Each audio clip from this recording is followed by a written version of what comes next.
Welcome to நிமிஸ் kitchen. இன்றைக்கி வந்து நம்ம வந்து ரவா கிச்சடி எப்படி செய்கிறதுன்னு பார்க்கலாம். இந்த சூஜின்னு சொல்லுவோம்ல, பாம்பே ரவை, இதில் வச்சுட்டு வெஜிடபிள்ஸ் எல்லாம் போட்டு ரவா கிச்சடி எப்படி செய்கிறதுன்னு பார்க்கலாம். இதுக்கு நான் இப்போ ஒரு ஸ்பூன் வந்து நான் நெய் ஊற்றிருக்கிறேன். ஊற்றிட்டு இதில் வந்து இப்போ நம்ம வந்து ரவை வந்து போட்டுட்டு நல்லா வறுத்துடலாம். இதை நல்ல சிம்மில் வச்சுட்டு நல்லா இது மாதிரி நல்லா ஃப்ரை பண்ணுங்கள். இதை ரவை வந்து நல்லா வறுபட்டுருச்சு. ஒரு 4 to 5 minutes நான் அப்படியே சிம்லேயே வச்சு நான் வந்து வறுத்துருக்கிறேன். இதை இப்போ வந்து அப்படியே வைக்காமல் ஒரு பிளேட்டில் நம்ம வந்து ட்ரான்ஸ்ஃபர் பண்ணிடலாம், இல்லைனா வந்து நமக்கு அடியில் கருப்பாயிரும் அந்த சூடுனால. ஸோ இப்போ நான் ஸ்டவ் ஆஃப் பண்ணிவிட்டு ஒரு பிளேட்டுக்கு ட்ரான்ஸ்ஃபர் பண்ணிடுறேன். இப்போ ரவா கிச்சடி செஞ்சிடலாம். ரவை வந்து இது மாதிரி நான் வறுத்து எடுத்து வச்சுருக்கிறேன். இப்போ வந்து ஆயில் வந்து ஒரு 3 teaspoons அப்படி நான் ஊற்றிருக்கிறேன், ஒரு 2 tablespoons அப்படி நான் ஊற்றிருக்கிறேன்.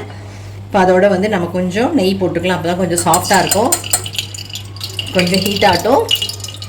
எண்ணெய் சுட்டுருச்சு. கடுகு போட்டுடலாம். கொஞ்சம் கடலைப்பருப்பு போட்டுடலாம். கொஞ்சம் உளுந்து போட்டுடலாம். சிம்மில் வச்சுக்கலாம்.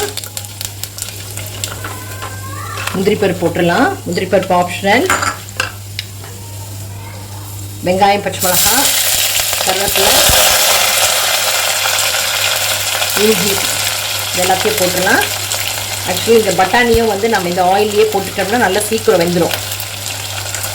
பிகாஸ் அது கொஞ்சம் ஹார்டான ஒரு இதில், அதனால் நம்ம ஆயிலில் போட்டுட்டு இப்போவே நம்ம வந்து நல்லா ஸ்டர் பண்ணிடலாம். அது வெடிக்கும், அதனால் நம்ம கொஞ்சம் பார்த்துக்கணும்.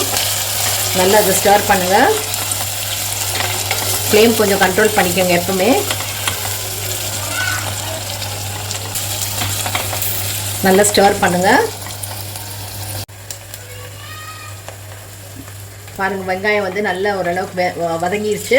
இந்த அளவு வதங்கினா போதும். மீதி இருக்கிறதையும் போட்டுடலாம். கேரட், பீன்ஸையும் போட்டுடுறேன். நான் சைட் பை சைட் தக்காளி கூட போட்டுடுறேன்னா.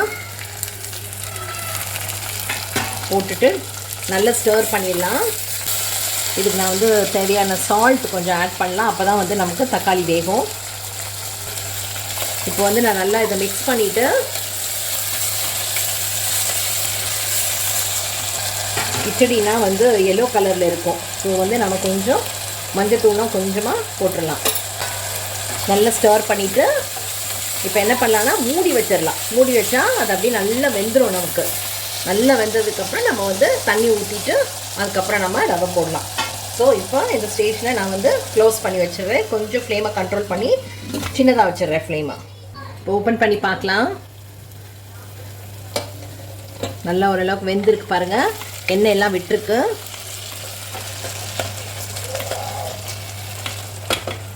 இப்போ இந்த ஸ்டேஜில் நம்ம வந்து நான் இங்கே தண்ணி கொதிக்க வச்சுருக்கிறேன். 1 டம்ளர் ரவைக்கு வந்து 3 டம்ளர் தண்ணி, 1க்கு 3 ரேஷியோ. அப்போ தான் கொஞ்சம் நல்லா சாஃப்டாக வரும். நான் 1.5 கப் போட்டதுனால அதுக்கு தகுந்தப்பறம் நான் தண்ணி வச்சுருக்கிறேன்.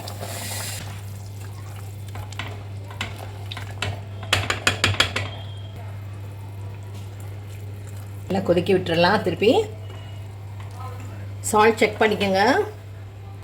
கொஞ்சம் சால்ட் தேவைப்படுது, நான் போடுறேன். மிக்ஸ் பண்ணிடுங்க நல்லா. இப்போ இந்த ஸ்டேஜில் வந்து நம்ம சிம்மில் வச்சுக்கோங்க. சிம்மில் வச்சுட்டு அதுக்கப்புறம் நம்ம வறுத்து வச்சுருக்கோம்ல ரவை, இதை வந்து கொஞ்சம் கொஞ்சமாக நம்ம ஆட் பண்ணிடலாம்.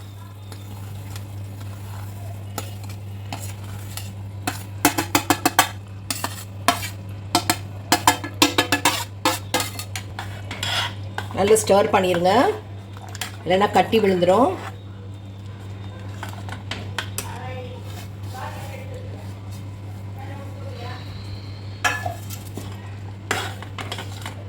பாருங்கள், நல்லா தண்ணி இருக்குதுல்ல. இதை அப்படியே இப்போ மூடி வச்சிட்டோம்னா நல்லா அப்படியே நமக்கு அந்த ரவை வந்து நல்லா வெந்து வந்துடும். நான் வந்து க்ளோஸ் பண்ணி வச்சுட்டு நான் அப்படியே சிம்மில் வச்சிடுறேன். ஒரு ஃபியூ மினிட்ஸ் கழிச்சு பார்க்கலாம். ஒரு தடவை ஓப்பன் பண்ணி பார்க்கலாம். பாருங்கள், நல்லா வெந்து அப்படியே எண்ணெய் எல்லாம் மேலே இருக்கு. ஒரு தடவை நல்லா மிக்ஸ் பண்ணிடலாம்.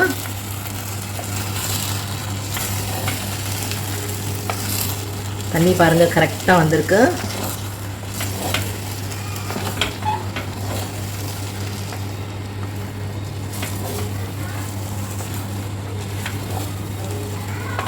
ஒரு 2 to 3 minutes நான் வந்து மூடி வச்சுருந்துருப்பேன். ஒரு 2 to 3 minutes அவ்வளோதான். இப்போ பாருங்கள், நல்லா சாஃப்டாக நல்லா வந்திருக்கு பாருங்கள். பாருங்கள் இப்படி பண்ணால் இப்படி ஒட்டாமல் இருக்குது பாருங்கள், பொத்தனை விழுகுது.